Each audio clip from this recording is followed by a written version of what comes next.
Another day, another bandasal. So hi everyone, medyo na alas sa tanan. So for today's video is Joy Ato Booking. So today is Sunday, so kasagaran nga pag Sunday is mo ko mapabooking kay with klase tapos sa ibang way office. Actually, duha ga sila nakabooking kaso atong isa dili pa siya sure kay bagan siya ila pa na so nag-decline siya. So syempre dyan may reserve ang may ato taglabanan. Di man pa kita mabalakan na mag-decline na to kay mga suki naman sa tunakon. So another day na ako to sa trabaho. So going back kaya na mo sabot isa launa na ako mukha doon. So mga 12 kapin pa is nag-prepare na ako daan kay para igo mag-1 diretso na ako layas. So nato iriban today is from Matinaw. Maladyo gani kay nag-decline na to isa kay inin magpariban today is estudyante.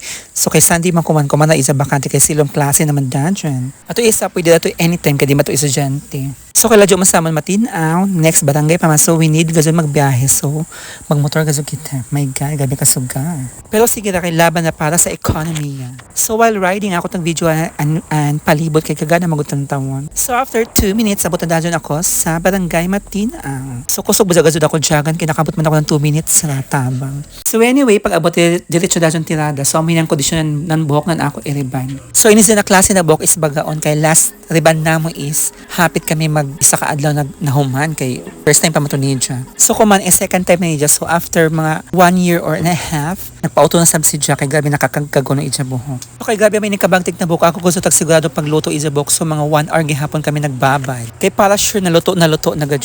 So after pag strength test ako na tag banlawan and then blower kay para ready na to iron. So pangingani gazon na mga klase ng mga buhok is mo consume gihapon ako mga 1 hour sa pagplansya. Di mo gusto tulungan pagplansya kay para sa sunod sa imo gihapon magpabalik mag-reband. Inga na gazon ang technique para magbalik-balik ang mga suki. So after na ako pagkuman pagplansya ako sa butangan nan neutralizer tapos ang pag-blower sa plansya yan ako ma-video kay nagdaotan na ako cellphone kay ini 64 gigra. So need pa na ako mapalit nen storage sa iCloud. Medyo ganun sa pinaka-last kay naka-record pa. So anyway, din na kanako taman. Thank you for watching. See you on my next video. Bye-bye!